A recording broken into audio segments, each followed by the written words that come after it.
Hello everyone, Fanta here, you're watching FANTAVISION, and the June State of Play just ended as I'm filming this, and I got a lot to talk about, because surprisingly, this was actually a pretty damn good State of Play. Now, was it perfect? No, and we'll get to that a little bit later, but for now, please do like the video and subscribe for more content like this. So it started off with a bang, which was Resident Evil 4 Remake, and I'm hyped, okay? I love Resident Evil 4. I was a very late Resident Evil fan, so I only beat Resident Evil 4 like a year or so ago. But I will happily play that again, especially with the new graphics engine. And seeing what they did with Resident Evil 2 and 3, those games are gorgeous. Resident Evil 2 specifically was just a phenomenal game. And I'm really looking forward to seeing how they take advantage of that engine for Resident Evil 4, because that game, even with its dated graphics, are a ton of fun, so I can't wait to see a fresh coat of paint on it. Speaking of Resident Evil, they continued and showed Resident Evil Village in the PSVR 2. Now, they didn't really show the PSVR 2 at work. They didn't really even show how you'd use it. They didn't show somebody using it with the game. It was interesting. It was cool the way they did different things like dual wielding weapons, and it looks like the gameplay is going to be a bit different because it is VR. But what I'm curious to see is whether or not it's going to be a free edition like how it was for the last game. Because if you guys forgot, Resident Evil 7 had free VR included with the game. So it'll be interesting to see if it's a free update or if it is a paid feature. I'm assuming it's going to be paid, but I guess we'll just hope. The next game they showed off was a property that I completely forgot existed, and that's The Walking Dead Retribution. Now, this is a sequel to Walking Dead Saints and Sinners, which was another VR game, and now here we are with another one. I've heard this is a pretty decent series, so excited for all the zombie fans out there, but I don't know. We'll see when it comes out. Along with the VR announcements, No Man's Sky announced that PSVR 2 will be compatible with it, which will most likely be a free update. The last VR game they showed off was Horizon VR Call of the Mountain. And honestly, this game looks really cool. It has some interesting on-rails segments where you're in a boat and in the ocean, and I'm wondering how this game is going to be played. It looks like it's going to be mostly on rails, but there is a lot of adventure, so maybe there's some open world elements. I'm not sure how they're going to factor that in with VR.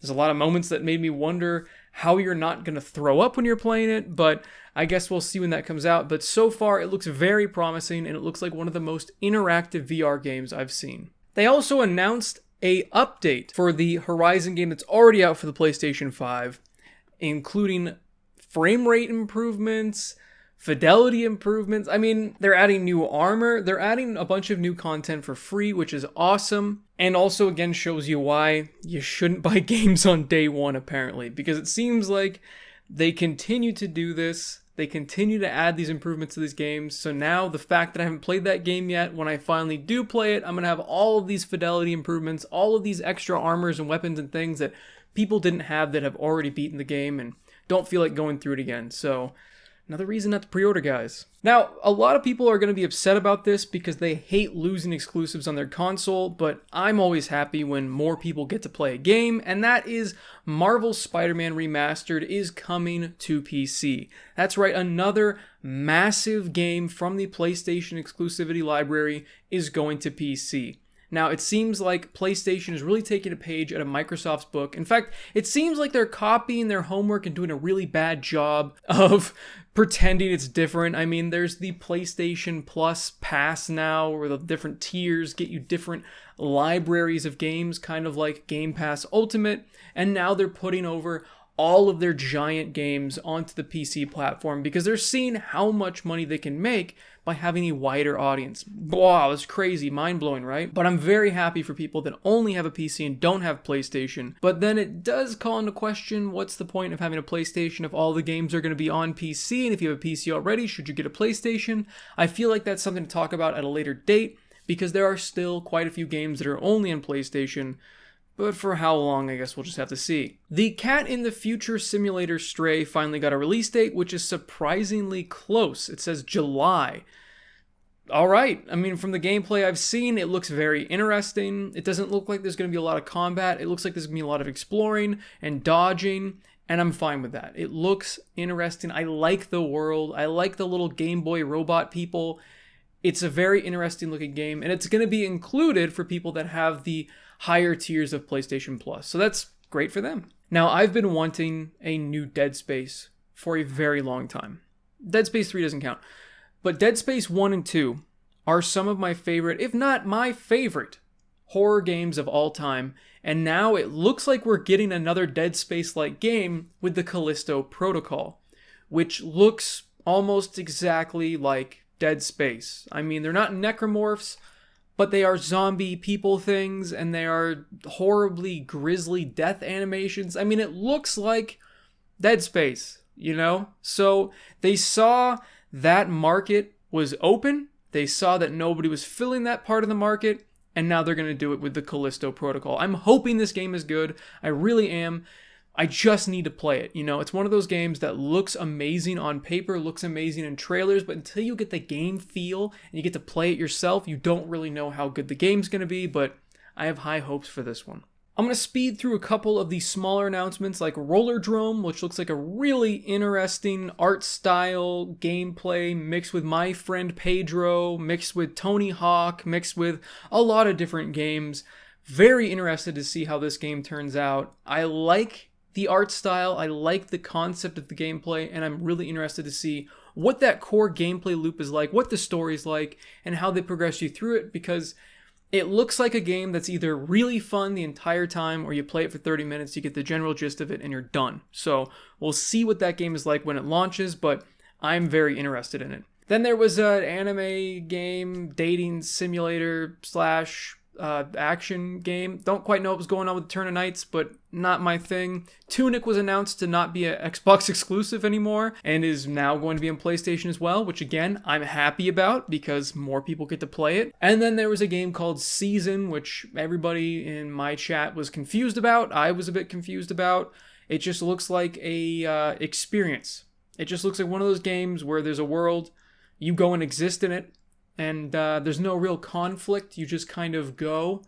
It's just a lady riding a bike taking pictures. That's about all I got out of that one. But there are two massive announcements for a lot of people that aren't me. Street Fighter 6 was announced, which actually looks like it has an interesting story mode and adventure mode. So maybe they can finally pull me into the series because I'm not a huge fan of fighting games, mostly because I'm terrible.